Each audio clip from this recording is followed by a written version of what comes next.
Poor Joe, it's too bad, but it can't be helped, so you must try to be contented with making your name boyish and playing brother to us girls," said Beth, stroking the rough head at her knee with a hand that all the dishwashing and dusting in the world could not make ungentle in its touch. "As for you, Amy," continued Meg, "you are altogether too particular and prim.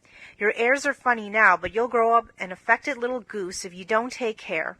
I like your nice manners and refined ways of speaking, when you don't try to be elegant, but your absurd words are just as bad as Joe's slang."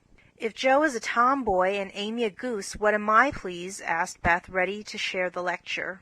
"You're a dear and nothing else," answered Meg warmly, and no one contradicted her, for the mouse was the pet of the family.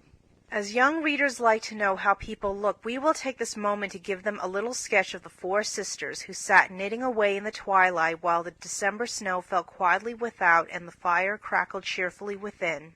It was a comfortable old room, though the carpet was faded and the furniture very plain. For a good picture or two hung on the walls, books filled the recesses, chrysanthemums and Christmas roses bloomed in the windows, and a pleasant atmosphere of home peace pervaded it. Margaret, being the eldest of the four, was 16 and very pretty, being plump and fair with large eyes, plenty of soft brown hair, a sweet mouth, and white hands of which she was rather vain. 15-year-old Jo was very tall, thin, and brown, and reminded one of a colt, for she never seemed to know what to do with her long limbs, which were very much in her way. She had a decided mouth, a comical nose, and sharp gray eyes, which appeared to see everything, and were by turns fierce, funny, or thoughtful. Her long, thick hair was her one beauty, but it was usually bundled into a net to be out of her way. Round shoulders had Jo, big hands and feet, a fly-away look to her clothes, and the uncomfortable appearance of a girl who was rapidly shooting up into a woman and didn't like it. Elizabeth, or Beth as everyone called her, was a rosy, smooth-haired, bright-eyed girl of 13, with a shy manner, a timid voice, and a peaceful expression which was seldom disturbed.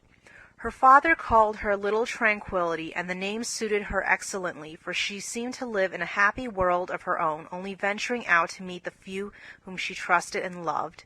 Amy, though the youngest, was a most important person, in her own opinion at least.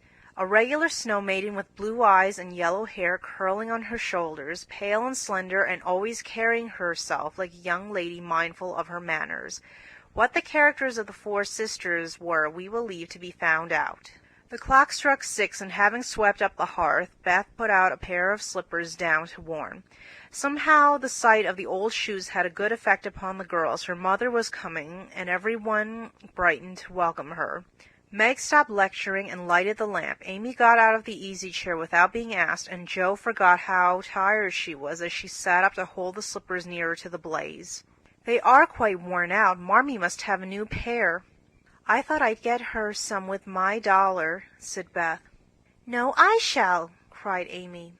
"I'm the oldest," began Meg, but Jo cut in with a decided, "I'm the man of the family now Papa's away, and I shall provide the slippers, for he told me to take special care of Mother while he was gone." "I'll tell you what we'll do," said Beth. "Let's each get her something for Christmas and not get anything for ourselves." "That's like you, dear. What will we get?" exclaimed Jo. Everyone thought soberly for a minute. Then Meg announced, as if the idea was suggested by the sight of her own pretty hands, "I shall give her a nice pair of gloves." "Army shoes, best to be had," cried Jo. "Some handkerchiefs, all hemmed," said Beth. "I'll get a little bottle of cologne. She likes it, and it won't cost much, so I'll have some left over to buy my pencils," added Amy. "How will we give the things?" asked Meg. "Put them on the table and bring her in and see her open the bundles. Don't you remember how we used to do it on our birthdays?" answered Jo. "I used to be so frightened when it was my turn to sit in the big chair with the crown on and see you all come marching round to give the presents with a kiss. I liked the things and the kisses, but it was dreadful to have you sit looking at me while I opened the bundles," said Beth, who was toasting her face and the bread for tea at the same time. "Let Marmee think we are getting things for ourselves, and then surprise her. We must go shopping tomorrow afternoon, Meg. There is so much to do about the play for Christmas night," said Jo, marching up and down with her hands behind her back and her nose in the air. "I don't mean to act any more after this time. I'm getting too old for such things," observed Meg, who was as much a child as ever about dressing up frolics. You won't stop, I know, as long as you can trail round in a white gown with your hair down and wear gold-paper jewelry. You're the best actress we've got, and there'll be an end of everything if you quit the boards," said Joe. "We ought to rehearse tonight. Come here, Amy, and do the fainting scene, for you were as stiff as a poker in that." "I can't help it. I never saw anyone faint, and I don't choose to make myself all black and blue, tumbling flat as you do. If I can go down easily, I'll drop. If I can't, I shall fall into a chair and be graceful.